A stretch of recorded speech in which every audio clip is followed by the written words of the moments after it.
Hey everyone, welcome to the Why Not Us podcast. My name is Carter Kramer. This is my good friend Mike McGowan over here across the table in our new fancy setup. Yeah, it was nice. It's not our setup, but we get to true. Use the setup. How you doing, man? Good. How are you? Hanging in there. Yeah. Hanging in there. Still a little full from lunch today, but sure we'll take care of that at some point. Dude, it's been a really good, solid day. Same thing as some of you guys know that are listeners and have been listeners for a while. We tend to record kind of in little spurts. Yep. Mike and I obviously live in two different parts of the country, so sometimes we're limited on how much time we can spend. I think this pod that we're going to do here is probably going to be somewhat short and sweet, but I think it's a really interesting topic because this to me is almost like a reverse racism type of discussion, don't you think? I think it is. Yeah, I agree. And I hate to say that, but I think unfortunately, we're seeing more and more of these kind of, I would call them pretty, what do you say, extreme? Yeah. Some extreme measures. I think extreme is the right word. Yeah. And so we're going to talk a little bit about this today. There's one specific scenario that just came up, and this is something that you brought up, and I thought it was when you and I started to talk about it, I was like, whoa. Yeah. Like, really? And what I liked about our discussion about it was you had a really, I guess, deep insight as to what it means in the future. But we'll get there. Yeah. Well, of course, I had some sort of deep, meaningful position. But the reason I said it is because it's out of the norm. It stood out to you. You were like, "Oh my god, that's a valid point." Yeah, I know. You're good for 2024. I used up my one pass. Yeah, your quota. It's like the first week of the year. You met your quota, sir. That's great, though. I feel good about that. You should. All right, man. Do you want to kind of tee this up? Tell us a little bit about kind of how this came up and where you came about this. But this is something that just happened. This happened as of. And again, this will be delayed. So it was a few weeks ago when this airs, but there was a decision made in the city of Portland, who we all know as a bastion for safety and Portland's really changed. I've heard. I haven't been to Portland since a lot of this stuff has happened, but there's a couple guys. Actually, let's talk about this really quick because there's a couple guys at our country club, the Superstition Mountain Golf and Country Club in Gold Canyon, Arizona, where you and I met, and a couple of the first members that I met were from Portland. Okay, and you run into these guys. I'm not here very often, so I run into these guys. I don't see them. You run into them again at some point at a member guest or something. Sure. And to hear them talk about the changes in Portland is really, really eye-opening. Really? And I have not been there, but yeah, I mean, it's unfortunate because I remember, 10 or 15 years ago going to downtown Portland. It was a great place. Cool little bars everywhere. Yeah. There's live music, very pedestrian friendly downtown, just as it, you would expect it to be. Yeah. And they just said that it's a place now where you're fearful to go there after certain times of the night, or what I mean. It's just completely changed. So anyway, that sort of ties into this whole discussion. City, man. It was. Portland was a great spot. I loved it. Right on the river. Yeah, great. I mean, yeah. Anyway, so I think some of this kind of spans all together. But go ahead, tell us a little bit about what happened. So there's the school system there. The school council, what have you. There's a new collective bargaining agreement between the Portland Public Schools and its unionized teachers. It's supposed to be like the school board, right? Like school board situation. So the new collective bargaining agreement requires school officials to consider a disruptive student's race, gender identity, and sexual orientation when crafting that student's disciplinary plan. So basically what it means is, it says when a student exhibits continuous disruptive behavior, the agreement says, the school officials must develop a support plan for the student, which can include disciplinary measures such as detention, suspension, etc. The plan must take into consideration the impact of issues related to the student's trauma, race, gender identity or presentation, sexual orientation, and restorative justice as appropriate for the student. And who determines that? Well, I mean, if you were isn't that pretty open? I could be. Or is it? So essentially what you're saying is you have to discipline a student differently depending on race, gender identity, home life or whatever. I mean, some of these things, man, again, I hate this particular topic because it's like the goal here should be to help the kids. Yeah. Yeah. And so, how many people are going to misinterpret this? But I mean, the word support plan, like you hear that and you're like, oh yeah, that makes sense. Let's get the kids let's hold them accountable. Let's give them some help. But at the same time, let's give them some help. Yeah. Right. Yep. It's not, I mean, it's what it's, I mean, so the new disciplinary policy also eliminates mandatory suspensions for students who threaten or harm others. Now, those students may only be removed from their classroom, not from school altogether. Wow. So where do you put them? Just in another classroom. We'll do the same damn thing. You know what sucks, man? And we had this conversation. You know, we did the podcast with Mr. Bockham, right, teacher at Harding Middle School in Cedar Rapids, and you know, one of his points that he brought up during that discussion was the lack of parent involvement. Yep. And that to me is become a bigger and bigger issue. And one of the other things he brought up was the inability of teachers to be able to maintain order in the classroom, right? Because the teachers now are not allowed to discipline. Yeah. They have in Cedar Rapids, there's the thing called school resource officers. We've talked about that. They have a partnership with the local police department. Like, dude, isn't this making that situation even more difficult for teachers? Of course it is. It's taking away their ability to maintain order in the classroom. But remember what I said. This is these are people who harm students. This is This is the collective bargaining agreement between Portland Public Schools and its unionized teacher union, or the teachers union, right? Which he also talked about was a large hurdle. Yeah, huge hurdle. The teachers union, like doing stuff without even talking to a lot of the teachers. It's a small group making decisions for a large sum of people. Yeah, right. So now, I mean, really, what this says is, you know, so two kids. Yeah. One's white, one's black. Yep. Right. So they both do the same thing. They both they disrupt the classroom. They act inappropriately. They do whatever. They have to be treated differently. Yeah. They have to be looked at in a different lens, is what this is saying. You have to consider, you know, a culture's background before you discipline either of those children. They did the same exact things, whatever that was, whatever that shitty behavior was, right? Whatever the disruption was, whatever the outburst was, whatever the damage that was done, whatever, right? Yeah. Those two kids have to be viewed in a different lens, and a history of something that happened 150 years ago or 1,000 years ago has to be taken into consideration. So how does that, in any way, shape, form, or fashion, how does that present an equal playing field, or how does that help us get away from racism? Right. All that does is it makes it the divide that much more severe. Okay, so let me give you this example. If you're a 10-year-old, and this kind of goes back to what you alluded to at the beginning, I think, right, of the statement I made to you when we were talking about this. Let's say you're a 10-year-old kid. Yep. And you get in trouble for some disciplinary action in school. Okay. And then another kid who looks different gets in trouble for the same thing. But your punishment is different.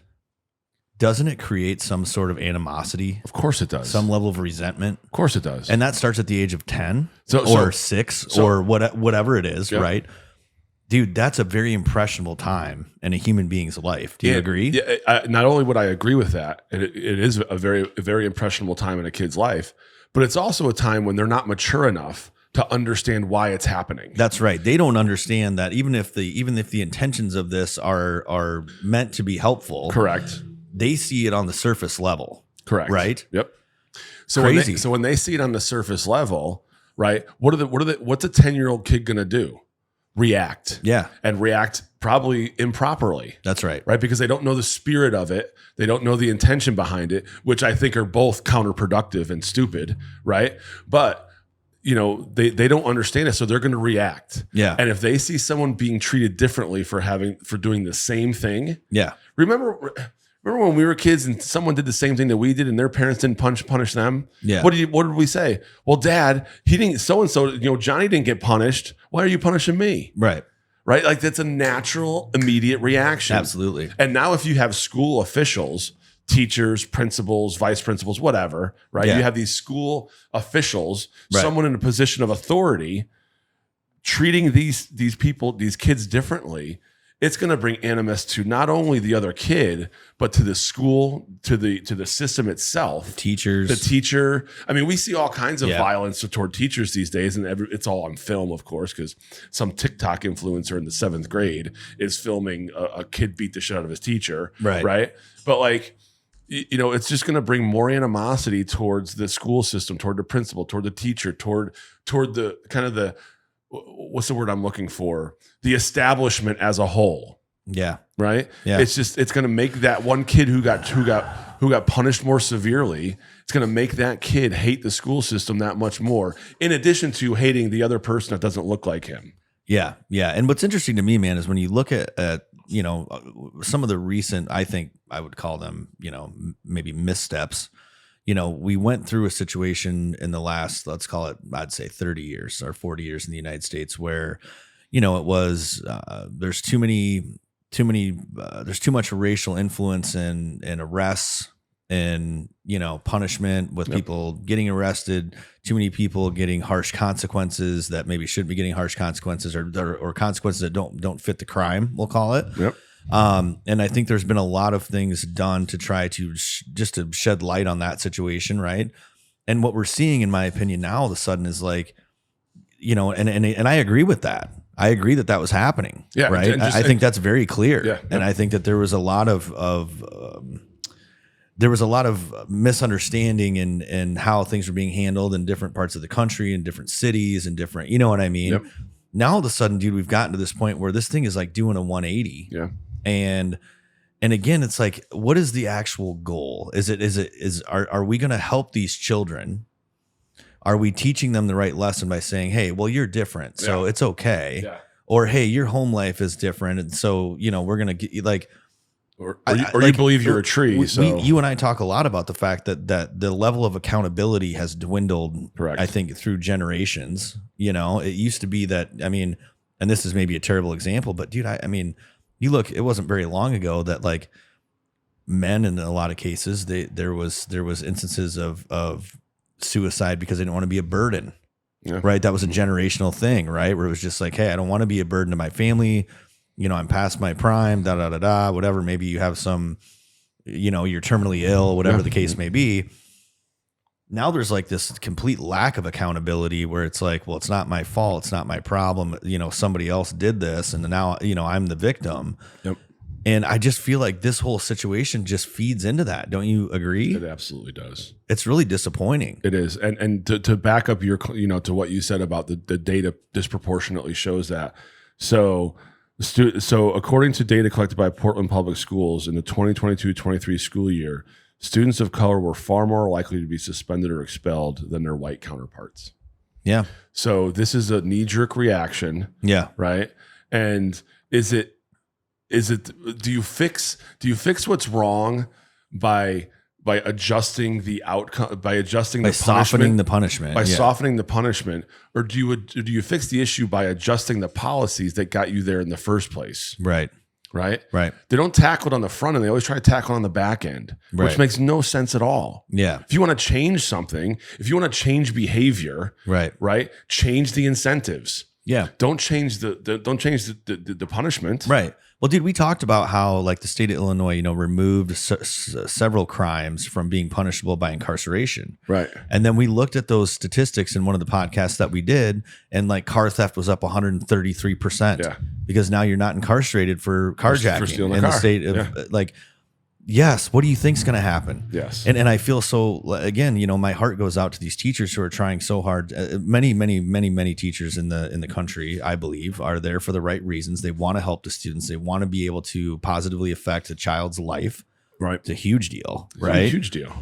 And they have gotten to the point where their hands are so tied. I feel like policies like this and again, not to say that the intentions are incorrect, but I'm afraid that it's going to be counterproductive and it's going to make it a situation where teachers are even more handcuffed to be able to, again, maintain order in the classroom. Guess what that does? It makes less and less people want to go teach. Right. We have less and less good teachers there to basically bring up the future of our country. Mm-hmm. I mean, it's just counterproductive in my opinion. And I just think it's going to be very evident. Yeah. I mean, if if behavioral and those kinds of problems are so rampant in Portland schools, that the answer is to change the policy by which people are held accountable, or by which they're punished. Excuse me, I just keep saying people, and I understand the people, but they're kids, right? They're not fully mature. No, these are not adults. They're not adults, right? If you're going to change the policy by which you discipline kids, and you go into school, let's just say you're going to school in Boise, you're going to Boise State. Right? Okay. You're from Portland. You grew up in Portland. Yep. You're going to Boise State, or you're going to Oregon. You're going to Oregon. Okay. Right. You're going to University of Oregon. Right. Yeah. The Ducks. Yeah. Right. And you want to go back to Portland. Right. Yeah. And you want to be a teacher. You're not going to go to Portland to be a teacher. Mm-mm. Not in those circumstances. Mm-mm. No, hell no. Where you're going to go? You're going to stay in Boise. Right. Or you might stay down in Eugene. Right. Where you are going to school. Yeah. Or you might go to. You might come here to Arizona. You might go to Utah. Maybe you go to California. I doubt it, but right, maybe you come down here to Arizona to teach instead, because you don't want to go back to Portland. There's no way someone wants to put themselves in a position where they're threatened on a regular basis by teenagers or by kids, right? And then when they get in trouble, you have to treat them differently. So now you're creating animosity towards you in the system, right, by the kids that are handled but the kids that are handled less delicately. Right. It's insane. Right. I don't know about you, man, but like when I got in trouble as a kid, if there was severe consequences, it really made me stop and think about what I was doing. Yeah. It's pretty cut and dried, right? Very. I think that when I see things like our places in our country going away from harsh discipline for harsh crimes, it scares me, bro. Oh yeah. It does. Yeah. And I'm going to sound like an old codger. Right, I'm going to sound like a pretty regular, really old guy, right? Yeah. Like what the kids today would call a boomer. Anyway, right? So I mean, when we were kids, you got in trouble, like you just said. Like if you were going to do something and you knew the ramifications were X, you knew the consequences were what they're going to be. Right? You thought twice about doing it. Sometimes. Yeah. Right? No, it held you back sometimes. Yeah. And then when you got in trouble, guess what? You never do that shit again. Yeah. Never. Right? Yeah. And there was some law and order in the world. Yeah. And let's call it in the 80s, I'm just going to say, right? Mm-hmm. There was some law and order in the world.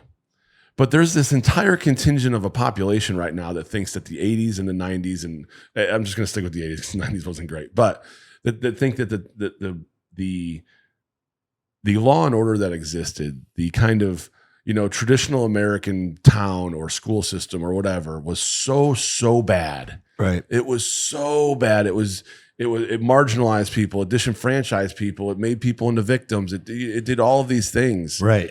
That's not what happened. Yeah, and look, that's happening now. And look, we have to be clear, because I think that it's important to remember that there's always going to be imperfections in this system that we live in. No matter what we try to do from a policy perspective, dude, there's going to be people that make mistakes. There's going to be people that screw up. There's going to be bad people in positions that they shouldn't be in. To try to mandate our way out of that situation isn't going to work. Right. There's always going to, and then when we only look at those really unique situations where somebody just made a mistake or somebody shouldn't have been in the position they were in, and we use that as the reason for making these changes, it's counterproductive. Yeah, agreed. We can't look at these one-off scenarios all the time and go, well, we have to change everything because that's just not realistic, Mike. Yeah. You know what I mean? It's just not. Yeah. Where it's unfair to say it's we look at the police situation, for example. When you say every single police officer is a bad human being because there are some. Oh yeah, of course. Or if you say every single teacher is a horrible person because there are some teachers that shouldn't be teachers. That's part of the world we live in. There's people like that in every industry, in every job, in every position. There's people there that just aren't very good at their job. Correct. That's always going to be the case, no matter what. Yep. Why can't we look at the people that are doing things the right way and go to those people and say, hey, man, how are you making this work? Yeah. Explain. How can we repeat that? How can we repeat the stuff that's working and that's happening in a positive? We don't. Right. We look at the negative and go, well, we have to stop this somehow. We have to fix it. We have to fix it. That's right. Yeah. Again, they're trying to handle it on the back end instead of the front end. Absolutely. Right. So it's funny because this seems like this comes from, there's a much broader effort at the federal level, right? to develop race-conscious disciplinary rules for public school students. Earlier this year, the Biden administration released a memo urging schools to refrain from suspending students for truancy, arguing that significant disparities by race have persisted in the application of student discipline. Right, and I'll post this memo that the Biden administration put out, and it says school districts in Washington and Illinois have adopted disciplinary policies that aim to a culturally responsive and restorative approach to student discipline, much like this Portland collective bargaining agreement. Yeah, right. Yeah, it's insane. And so you've got it all the way at the top of Washington D.C., at the top of our federal government. You've got the administration pushing to treat people differently. Yeah. Based on their race, their ethnicity, their background, what have you, and it's out of control. Isn't that a form of racism? It most certainly is. The thing that everybody with a sane mind wants to eradicate racism. Putting racist policies in place. They're putting racist policies in place. What clearer way is there to say it than that? This is not good. This collective bargaining agreement with the Portland school system is racist. And I don't want to. I'm not throwing that word around because everybody throws that word around. If you do something today that someone doesn't like, well, that's racist. Yeah. Right? But this policy is racist. It is. And what's funny is there was some findings last year in 2022, or excuse me, 2 years ago now, 2022. Right. The federal government findings on school discipline. Okay. Right. It said that regardless of race, okay, students in lower socioeconomic classes, quote, received more child care provider behavioral complaints. And child care provider also means schools, right, school administrations. Received more child care provider behavioral complaints than white and minority children of higher socioeconomic status. So what they're saying is it's not a race issue. It's not a race. It's a socioeconomic issue. Right. Right. And the poorer kids act up more than the richer kids. Is basically what it said. Interesting. Right. So what do? We don't try to tackle the fact that people are living below the poverty line because wages haven't increased in 50 years. Right. Right. We're not trying to tackle that. We're not trying to tackle the disparity between, 1 and 2 income family homes and what they have to do to provide and the cost of goods and inflation. We're not trying to tackle that. The fact that those parents, some of them are working 2 jobs now just to try to feed their kids. Correct. We're not trying to do that. Right. We're not trying to fix that. What we're saying is, well, that's not the issue. The issue is we had slaves in 1834. Right. Yeah. It's an interesting position. It's completely insane. Yeah. Like it doesn't make any sense whatsoever. And like you said, it's just holding people back. Yeah. And it's creating more division. And I love the point you made because you brought up the military the other day when we were talking. Right. So go ahead. I just said to you, if you were in that situation and, look, man, and again, this is maybe a presumptive statement on my part, but when you're in that position and your job is to take care of each other on a team, do you care what the guy next to you looks like? Okay. Do you? No. And your job is to keep each other's asses above ground, right? Correct. That's it. I can emphatically state, as someone who's been there and done that in the Marine Corps, that it doesn't fucking matter. No.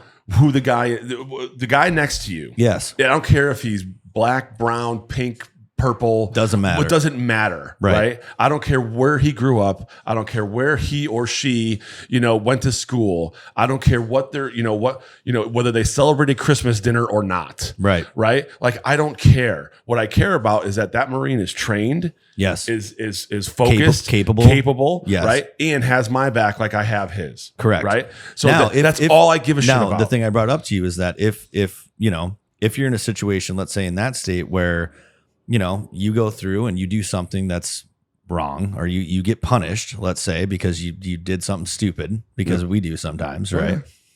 And you're treated differently than that person next to you because that person looks different.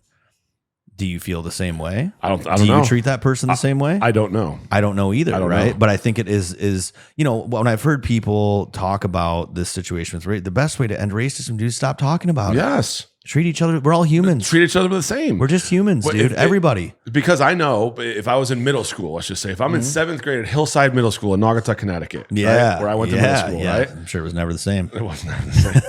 I knew if I got in trouble for X, right, and another guy, a black guy or an Indian guy or a Mexican guy got in trouble for X, I knew the same shit was happening to both of us. 100%. 100%. Yes. So I didn't go into the Marine Corps. I didn't go into the corporate world, which we'll get to after the break, right? But I didn't go into those worlds thinking there's going to be different actions or different consequences or different ramifications or different advantages. Right. I knew that if you do X, you're going to get Y. That's right. And it doesn't matter who you are, how you are. Exactly. Right. Exactly. Right. So, I love it, man. Well, let's take a quick break. Let's do it. Why Not Us is the name of our podcast. Remember, all capital letters on Spotify. Yep. WhyNotUsPod.org. We'll take a quick break and we'll be right back. Right back.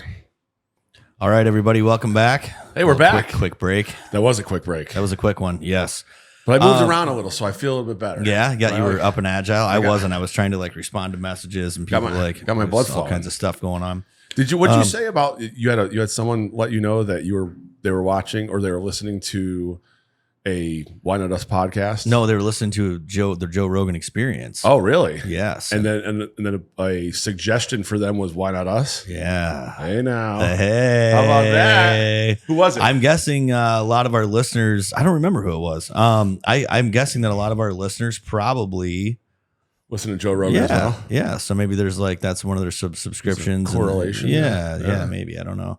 Yeah. So anyway, we were talking about how this school district or school system board, in Portland, school system is the best way to say it, probably.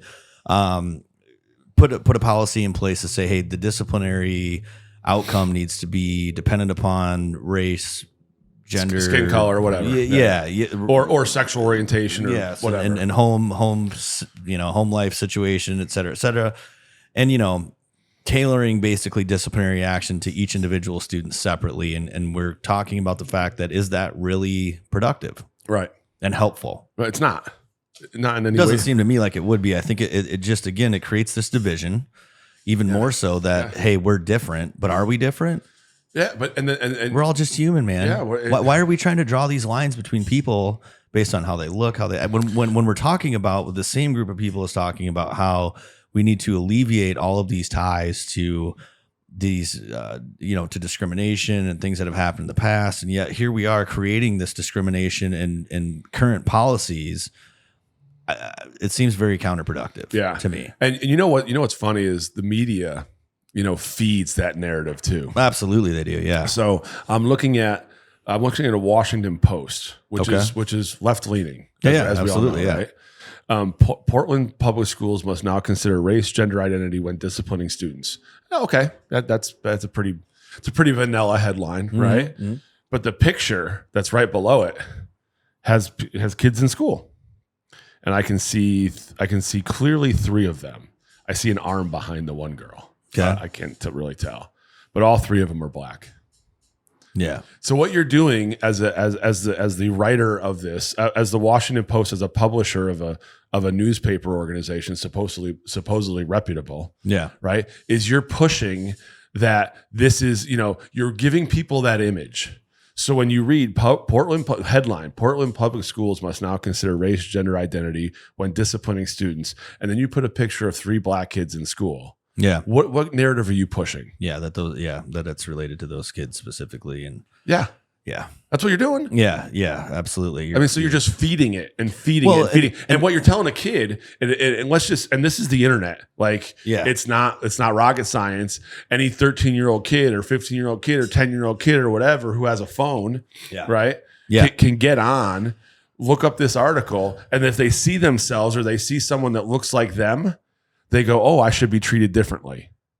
Yeah, this is the story we want to tell? This is dog shit, right? Is that the story we want to tell? Right. I don't. And again, going back to what you said before the break, there's independent studies that say that some of the disciplinary issues, or I shouldn't say that, some of the behavioral issues are more related to socioeconomic status than it has anything to do with race or religion or gender identity or any of that, right? It's essentially how good of a household or home life Right. do you have, and what's your level of affluency in the current economic state of our country, and et cetera, et cetera. The crazy thing is, man, we talked about, about currency today. We talked about some of these things. Our economy, dude, is in a very interesting position. We've talked about it with people like James Vandenberg in previous episodes. Why aren't we addressing that? Why aren't we addressing how difficult it is for somebody to take care of their kids and to provide a good, solid, safe home life and to do some of those things? Why are we not? I love that question. I'm going to get back to that. So, so hold me on that. Okay. Right? So I'll forget, but go ahead. Okay. You know me, dude. My attention span's like 30 seconds. Go on. So I'm back to DC. Yeah. Right. And the media, the Washington Free Beacon. Have you ever heard of it? No, I have not. Ultra conservative. Okay. Ultra conservative, right? So it's like the antithesis of the Washington Post. Yep. Right. Got it. So their headline, you ready for this? Mm-hmm. Biden admin says suspending minority students for skipping school is racist. it's so far to the other side. Right. Why don't you just report the news? That's right. Why put these spins on the stories and again, we know why, man, because people love the drama. Yeah. People love the drama. Yeah. People love the conflict. Yep. People love to just dive into this stuff and freak out. Sells papers or sells subscriptions or whatever. And it's just building fear and building fear and building more division and pulling people apart and allowing us to feel like we're not able to move forward and grow as a society as a whole, where we work together as a team and as human beings and not look at each other for these visual differences in who we are on the outside. 100%. It's so silly, man. Yeah, I agree. It's really silly. I 100% agree. I don't know. So what you asked, so I'm coming back to it. Yeah, you did. You asked. Good job. I just lost it. Oh. Why aren't we addressing the root cause? Yes. Right. Why aren't we the economic issues and the things that, again, if that's what the why aren't we studies tackling say, the front end? This is the real problem, why some of these kids are really struggling in school. Why aren't we addressing that? You know what's really funny is I'm going to bring back up, because I've brought her up before. Yeah. But our esteemed vice president, President Harris. Yep. Who, beyond the word soup and all the things that she does, remember, she talks about getting to the root cause, like immigration. Remember when they got elected, when we elected Biden and Harris, right? Mm-hmm. She was going to be the border czar. Remember? Yeah. Remember that? Yeah. Yeah. Great job. Yeah. Excellent. Well done. But right, like she talked about then. I remember this vividly. The root cause of immigration.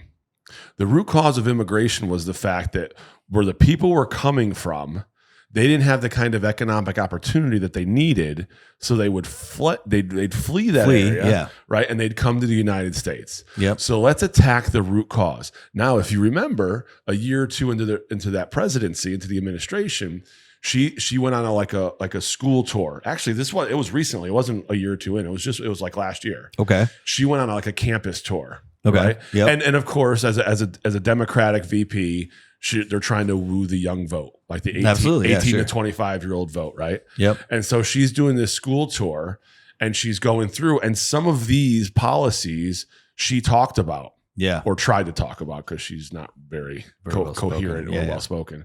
But she talked about the root cause. Mm-hmm. So I just say all this, and I brought up the immigration thing to like just point out the fact that one of the consistencies in her talking points is, let's get to the root cause. Yeah. Right.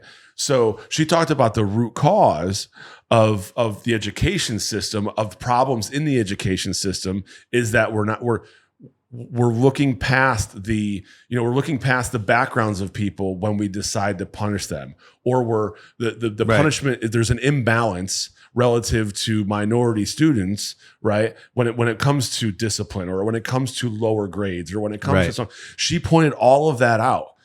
So we had to get to the root cause of it. Right. Well, what's the root cause? The root cause wasn't bring those people up. Right. Bring them up. It wasn't bring them up from this socioeconomic status to this one by providing more jobs, more opportunities, more manufacturing, more trades, whatever. Yes. It was, let's figure out a way to keep them down there. Yeah. But make sure their kids don't feel bad when they get in trouble. Right. That's what's going on here. Is that really the root cause? Yeah. I think it totally bypasses exactly what she said she was going to do. It's the opposite. Right? But my point in all of that is, because you said, does it address the root cause? I don't believe they believe it's the root cause. Right.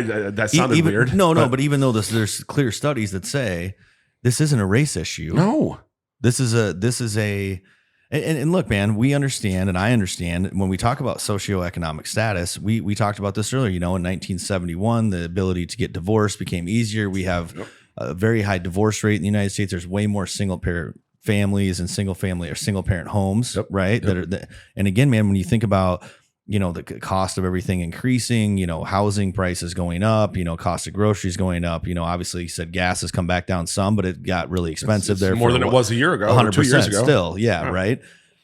Those are the things to me that are contributing to, based on what we're talking about, that are contributing to more of these behavioral issues. Right.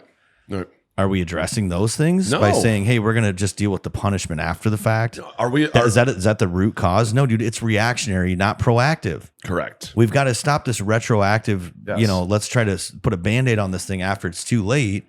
How do we go forward and try to make sure that we have a family nucleus back in the United States? How do we try to instill some of those values, some of those traditional values back into those folks so that these kids feel like they have a stable home and they've got some disciplinary, responsibility at home. Remember how bad the nuclear family is. It's horrible. Yeah. Right. Like it's terrible. And what about all the entertainers and all the people that just, they provide all of this junk content, right. And influencers or what have you. And there's more single moms in the world than ever. Right. Like, and by the way, don't dare be a white commentator and talk about the lack of in the Black community, the lack of fathers being a part of their children's life. Don't ever bring that up, because you'll get canceled in a heartbeat. Yeah. And we might, just because I said that, but probably for lots of reasons, but right. I've made some pretty distasteful jokes. But you'll see athletes, you'll see prominent Black businessmen, you'll see prominent, Black doctors, Black professionals, whatever. Yeah. You'll see men saying that this is a problem. Having a family and being there for your children is one of the most important things you can do as a Black father. Right. But God forbid if you say that and you're not Black, first of all. Yeah. But also, who's listening to them? No one seems to be listening to them because I mean, what's happening in the world? It goes against what the media story is, right? That's the problem. And look, man, this isn't a black and white issue. No, it's not. This is a family issue. It is, and it's becoming prevalent in every race in our country. Yep. It's not just I think that it's very clear that statistically it's more prevalent. Yeah. But look, dude, it's everywhere. But I think that there's evidence here showing that that's a real issue. It is, right? It's a real issue. And look, man, the difficult thing is we both know. I mean, divorce is something that we're going to continue to deal with in this country. Yep. It happens. People, people grow apart, whatever the case is. Shouldn't we be maybe putting a little more emphasis on how we can co-parent and how we can continue to give those kids a stable household and a stable, place and a safe feeling so that they can go to school and focus on being in school? Right. And not the issues they're dealing with at home, and not some of the things that maybe they lack in that situation. Like, I don't know. I mean, my point in bringing that up was that issue was raised decades ago. Yeah, decades ago. Absolutely. Yeah, and no one wanted to listen to it because it was so counter to feeling good or to feeling it offended people. Yeah, right. And now it's a massive issue. It's a massive issue, not just in that community. It's in every community. Absolutely, it is. Right, and it's like we knew this. We knew this was happening. We knew we were going down this road. Right, and it goes back to the question you ask. Why aren't we attacking the root cause? Yeah, we're trying to solve this on the back end, and we can't do it. And here's the okay. So let's move past that. Yeah. Right. Yep. So here's the bigger issue. Okay. It's bleeding. It's infecting, for lack of a better term. Okay. This not attacking the root cause, treating people differently. This divisiveness. It's now infecting the corporate world. Yeah. Right? Yeah. There's all kinds of websites. There's all kinds of information. I'm sure there's training, and I'm sure there's coaches, and I'm sure there's all this stuff, right? Of people who have never done a thing in their entire life. But anyway, right? So yeah, don't you love the guy? Oh, sorry. Forgive me for a minute. But don't you love the guy? Don't you love the guy who seemed like he was a good guy? Yeah. He was kind of coming up, and then he did something stupid. Yeah. Right? Yeah. And he got fired. Yeah. Right. And then because he did something stupid, word gets around that he's a dipshit. Yep. Right. And he can't find a job somewhere else. Yep. Right. And next thing you know, on his LinkedIn profile, he's an executive coach. Sorry. Absolutely. There's a few. Absolutely. I could name I names. I see that people who, that fly a business in the side of a mountain. Now they're a business consultant. Yeah. Teaching people how to build a bit. Like, how the hell do you do that? You can do anything you want in the world today, know. man. You can tell a lot of stories with platforms. It's a land of opportunity, buddy. You can cut and paste and be a Harvard president. That's right. Jesus Christ. Anyway, Chat so GTB. I know. So I think it's infected the corporate world. There's all kinds of websites, training, what have you, on if you're an employer. Yeah. If you're a hiring agency or whatever you want to say, if you're someone who hires others, there's all kinds of things that say many black candidates exit your job ad if you use such everyday phrases like the below because of their potentially offensive nature. Brown bag session, cakewalk, grandfather clause. Really? Yeah. No, because of their potentially offensive nature. Here's one. To attract candidates of Latino American or origin, be careful what context you use for phrases such as Latino, Hispanic, no way, Jose. Well, this one's kind of funny. Yeah, but I mean, you can't say Hispanic. Yeah. What? It's just a descriptive term. It's not an offensive. This whole DEI, inclusivity index. Yeah. It's just so out of control. Yeah. And it's hampering. So you're reading. So you're an applicant. You're looking for a job. Yep. You're a Hispanic. You're a Mexican guy, right? Yeah. You're looking for a job, right? Yep. And in the course of you looking for a job, you're trying to do some research. Yeah. Or you're going to this company that says, hey, we can help you get better results in your interviews, or we can help you write your resume more concisely and more clearly. Yeah. Right. So you're looking for these resources to help yourself get better, right, to go on that interview on Friday that you're going to. Absolutely. Right? Yeah. And you read the fact that says, if they say no way, Jose, or if they say the words Latino or Hispanic, you need to stay away from that employer. And now that you don't want to go to that interview now because you've gotten some skewed, ridiculous piece of advice from some asshole who's never done a thing in his life, right, but believes because whatever reason, that saying Latino or Hispanic in a job ad is somehow racist or somehow exclusionary. Mike, let me ask you this question, because this is the part that I think is interesting. Of all the people we've talked to several very successful entrepreneurs that willingly gave up the information that, they maybe didn't do the best in school. Sure. Or maybe they weren't in a position to go to college. Right. Or maybe they were even the worst person. They were at the bottom of their class. Yeah. Those people still found jobs, worked hard, learned, were able to tuck themselves up to a mentor, right? Yep. Look, man, most people don't fucking care. Agreed. They care about results. They care about, can I count on you, right? Are you going to show up every day? Are you going to put in the effort? Are you going to listen? Are you going to be able to help us move forward, right?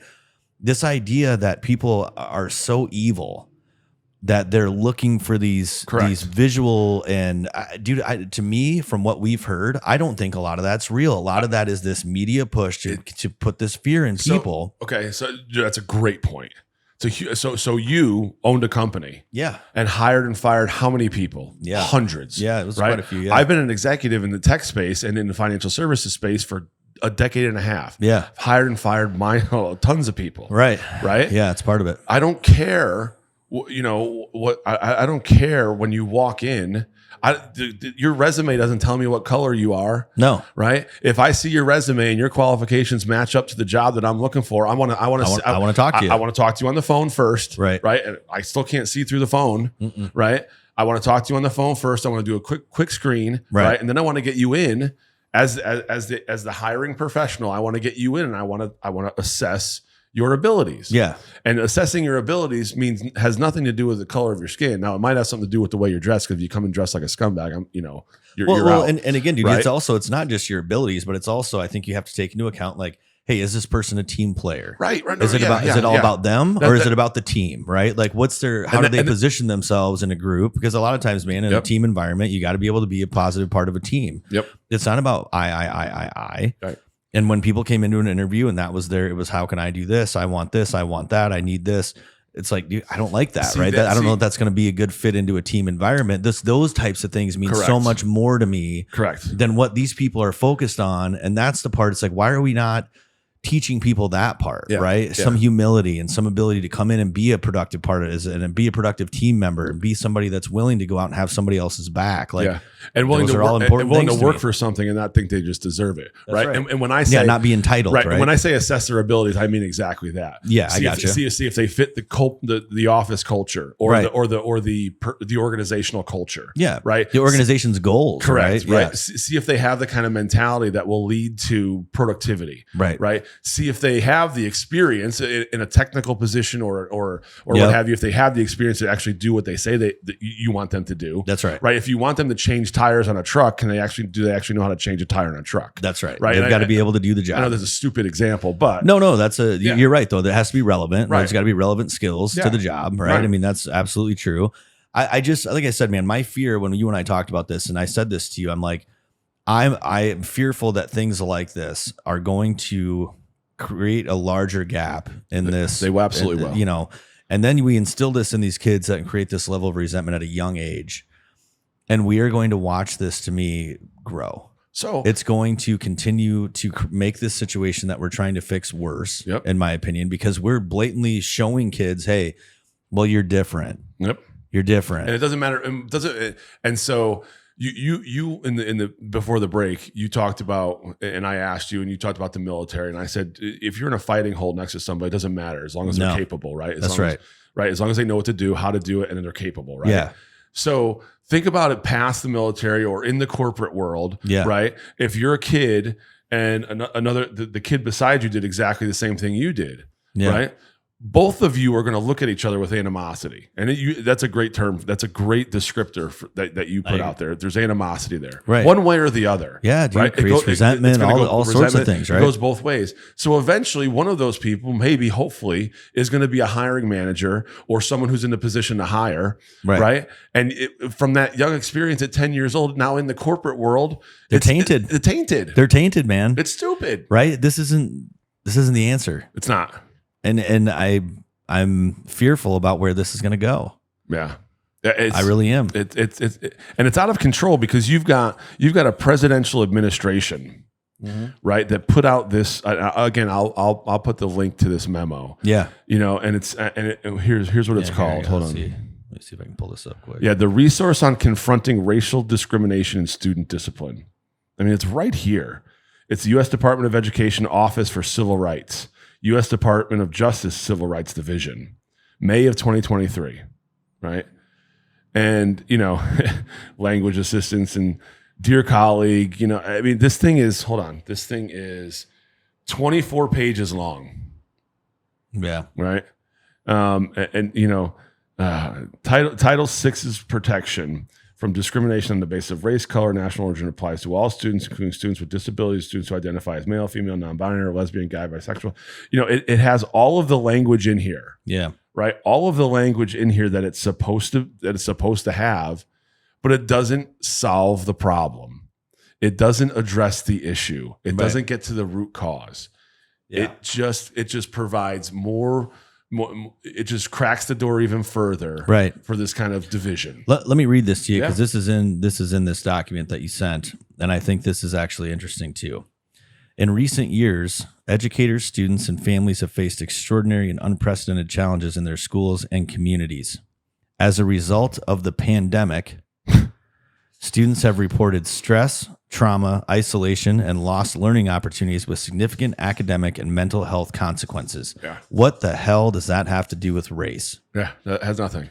It's because we put all these policies and regulations in place related to this pandemic and isolated kids and took them out of schools and took them out of their social networks. We removed them from their friends, from people that they trusted. Some of those kids were shoved back into an abusive home.